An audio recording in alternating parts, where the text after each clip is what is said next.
Hello everyone. आज का ये जो वीडियो है ये है स्टेट बैंक ऑफ इंडिया का फैमिली पेंशनर्स का रिवीजन। क्या क्या चेंज हुआ है फैमिली पेंशनर्स का, उसके बारे में स्टेट बैंक ऑफ इंडिया का एक सर्कुलर निकला है। उसके बारे में डिटेल में आज का वीडियो में हम डिस्कस करेंगे। इसका पहले कि हम वीडियो शुरू करें, अगर आप अभी तक हमारा चैनल को सब्सक्राइब नहीं किए हैं तो प्लीज़ सब्सक्राइब कर दीजिएगा, ताकि आगे हम जो भी वीडियो बनाएंगे उसका जानकारी आपको मिलते रहेगा। चलिए शुरू करते हैं आज का वीडियो। ये देखिए, एड्रेस हुआ है e circular State Bank of India. Address to chief general manager State Bank of India, local head office, all circle को। डेट ऑफ सर्कुलर देखिए, ट्यूसडे 1 जुलाई 2025 का ये सर्कुलर है। Revision of the family SBI family pension scheme, family pension scheme में revision है। बार बार वो रिवीजन होता है।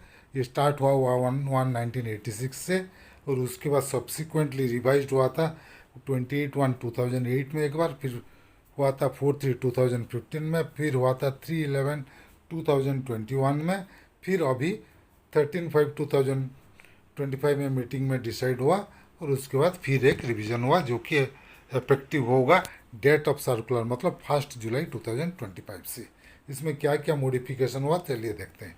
Modification in eligibility for family pension, child including widow और divorce daughter till he she attained the age of 25 years or up to the date of his her marriage, remarriage or his gainful employment whichever is earlier, जो भी जल्दी होगा तब तक। अगर unmarried daughter है या डाइवर्स डॉटर है 25 साल तक उनको मिलेगा। अगर उसके पहले वो लोग गेनफुल एम्प्लॉयमेंट मिल जा रहा है तो बंद हो जाएगा वो, लेकिन 25 साल में ऐसे ही बंद हो जाएगा। लेकिन सेंट्रल गवर्नमेंट में ये प्रावधान है कि अनमेरिड डॉटर डाइवर्स डॉटर को लाइफ लॉन्ग मिलता है, लेकिन बैंकिंग सेक्टर में ये नहीं दे रहे हैं। बार बार मैं वीडियो भी बना रहा हूँ, डिमांड भी कर रहा हूँ कि सेंट्रल गवर्नमेंट में जब हो रहा है बैंकिंग सेक्टर में भी होना चाहिए। उसके बाद payment of family pension at full rate of normal pension for a period of 7 years from the date of death, or for a period up to the date on which the deceased employees would have attained the age of 65 years had he survived, whichever is less। ये पहले nationalise bank में था, state bank में थोड़ा अलग था। 5 years था वो, अभी उनको वो 7 इयर्स कर दें। और 65 इयर्स अगर कोई मर गया, डेथ हो गया, और उसका अगर जिंदा होता 65 ईयर्स जब तक पहुंचता तब तक मिलेगा, या 7 इयर्स मैक्सिमम, 7 साल मैक्सिमम, उससे ज़्यादा नहीं मिलेगा। उसके बाद कम्यूटेशन का डिडक्शन, जब तक फुल पेंशन मिल रहा था 5 साल का जो मिलता था, स्टेट बैंक में क्या होता तब तक वो लोग कम्यूटेशन का डिडक्शन कर रहे थे, जो कि सरासर गलत है, नहीं होना चाहिए। नेशनलाइज बैंक में वो नहीं होता है। तो फैमिली पेंशन से आप डिडक्शन नहीं कर सकते कम्यूटेशन का। अभी ये सर्कुलर में चेंज हो गया, अब की अभी फैमिली पेंशन से वो लोग डिडक्शन नहीं करेंगे। पहले क्यों करते थे? क्योंकि पहले पेंशन फुल मिल देते थे, 50% पूरा मिलता था। अगर जिंदा रहता पेंशनर जितना मिलता उसका 5 साल तक मिलता है, तो 5 साल तक वो लोग कम्यूटेशन डिडक्ट करते थे, लेकिन वो गलत है, क्योंकि फैमिली पेंशन से आप कम्यूटेशन डिडक्ट नहीं कर सकते। एग्जिस्टिंग एंड रिवाइज प्रोविजन क्या क्या है वो एनेक्चर 1 और 2 में वो दिए हैं। एनेक्चर 1 और 2 में दिए हैं, वो भी देख लेंगे। Revised provision of the family pension scheme कब से इफेक्ट होगा? 1 जुलाई, ये जो सर्कुलर के डेट से। ये has been authorise to issue, circular issue करने के लिए उनको ऑथराइज किया गया। Please arrange to bring the content of this circular to knowledge of all concern, सभी फैमिली पेंशनर्स के पास ये सर्कुलर पहुंचना चाहिए। Yours faithfully Kishore Kumar Polu Rasu, deputy manager director HR corporate development officer. उसके बाद एनेक्स्चर देख लेते हैं। जो एनेक्स्चर है, ये एनेक्स्चर 1 में क्या था? पहले था देखिए, eligibility of dependent for family pension. पहले क्या था? 25 साल तक कोई भी डिपेंडेंट को मिलेगा, और अगर एम्प्लॉयमेंट हो जाता है तो उनको नहीं मिलेगा। और इनके सब विडो है, अनमेरिड डॉटर है, तब भी उनको 25 साल तक, या gainful employment which ever is earlier. और उसके बाद इस पहले था दिस प्रोसेस कंटिन्यू रहेगा जब तक कि वो continue till the last beneficiary at an age of 25 years. जितने 5 तो अगर सन है, लास्ट वाला छोटा डॉटर या सन जो भी है उसको जब तक 25 साल हो जाएगा उसको लास्ट मिलेगा, उसके बाद बंद हो जाएगा। लेकिन प्रोपोज में क्या है? प्रोपोज में चाइल्ड था, पहले भी ये अनमेरिड डॉटर था, अभी विडोड और डाइवर्स डॉटर को भी इंक्लूड कर दिया गया है इसमें। Till she attend the age of 25 years, और up to the date of is marriage remarriage is gainful employment which ever is earlier. उसके बाद जो भी 25 ईयर्स से कम है बच्चे जितने भी हैं उनको पहले जो सबसे बड़ा है उसको मिलेगा, उसके बाद छोटा सबसे छोटा जब 25 साल मिल जाएगा तब बच्चों को मिलना बंद हो जाएगा। यही है। Next, family pension at full rate of normal pension. जैसे मैं अभी पहले आपको बताया कि फुल रेट कब मिलता है, जब 20 ईयर्स सर्विस कंप्लीट हुआ है। और पहले क्या था, इनका 5 साल मिलता था, 5 ईयर्स, डेथ के बाद 5 साल देते थे। लेकिन अभी क्या हो गया, चेंज होकर 7 ईयर्स हो गया। और अगर 65 ईयर्स जब हो जाता है, पेंशनर से अगर जिंदा रहता है और उसको 65 ईयर्स हो जाता है तो तब तक मिलेगा, उससे ज़्यादा नहीं मिलेगा, मैक्सिमम 7 ईयर्स है।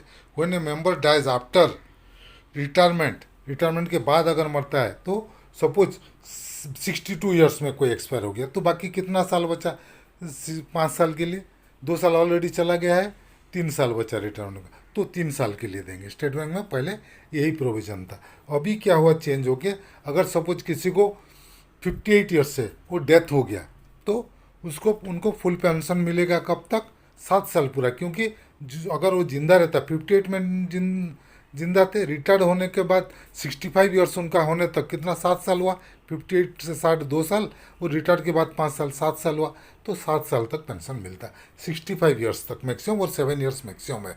सपोज कोई 55 साल में मर गया और 65 होने के लिए 10 साल बचा है तो 10 साल नहीं देंगे, मैक्सिमम 7 ईयर्स, 7 ईयर्स तक फुल पेंशन मिलेगा।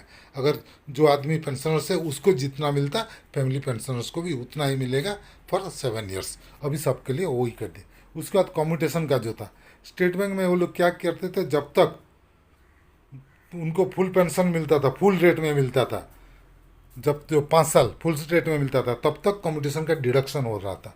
लेकिन वो नहीं होना चाहिए, बिल्कुल कभी भी नहीं होना चाहिए वो। तो अभी वो चेंज करके बोल रहे कि कम्यूटेशन का डिडक्शन, फुल पेंशन हो या सादा नॉर्मल पेंशन हो, डिडक्शन नहीं होगा। ये चेंज हुआ है स्टेट बैंक का। अभी कम्यूटेशन डिडक्शन है। From the date of this circular monthly commuted amount of pension is not to be deducted from the family pension and family pension shall be paid in full without any deduction. कोई deduction नहीं करके payment होगा।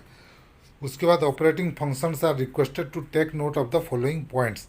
Family pension at full rate of normal pension, existing जो लोग अभी चल रहे हैं, सपोज जून में जिसको फुल पेंशन मिल रहा है तो उसको जैसे एलिजिबिलिटी जहाँ तक है तब तक फिर मिलेगा। सपोज 5 साल अभी जून में उसको ख़त्म हो जा रहे हैं, लेकिन 7 साल अभी बढ़ा दिया गया 2 साल, तो 2 साल उनको भी मिलेगा अगर एलिजिबल है। उसके बाद कम्यूटेशन डिडक्शन, जो पहले बैंक कुछ का है उनको डिडक्शन बंद कर देना है, अभी डिडक्शन नहीं होगा। Not to be deducted from family pension से कम्यूटेशन डिडक्शन नहीं होगा। As per the revise provision the family pension scheme family pension is payable as per the following sequence.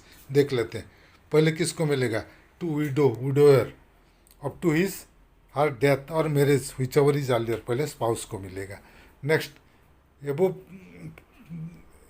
above the child including widow divorced daughter till she attained the age of 25 years or up to the date of his marriage remarriage or is gainful employment whichever is earlier, जो पहले होगा।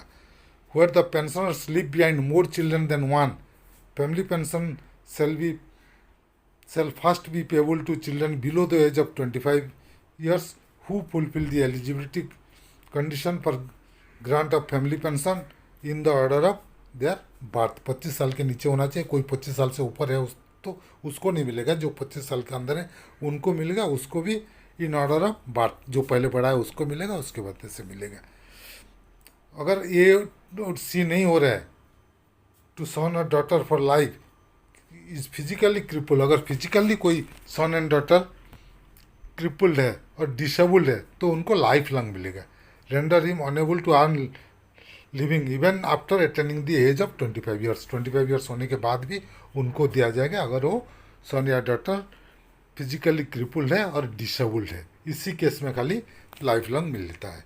Fehling A to D एबो, ए से D कोई भी नहीं हुआ अगर, टू दी पेरेंट्स को भी मिलता है। देखिए, to the parents who were wholly dependent upon the employees when she was alive provided the deceased employees has left behind neither a widower nor a child among the parents, mother will have the precedence over father। देखिए, अगर कोई expire हो गया और उसका ना wife है या हस्बैंड है या उनका कोई सन डॉटर कोई भी नहीं है, पेरेंट्स हैं और पेरेंट्स उनके ऊपर डिपेंडेंट हैं, तो मदर को पहले मिलेगा, उसके बाद फादर का चांसेस आएगा।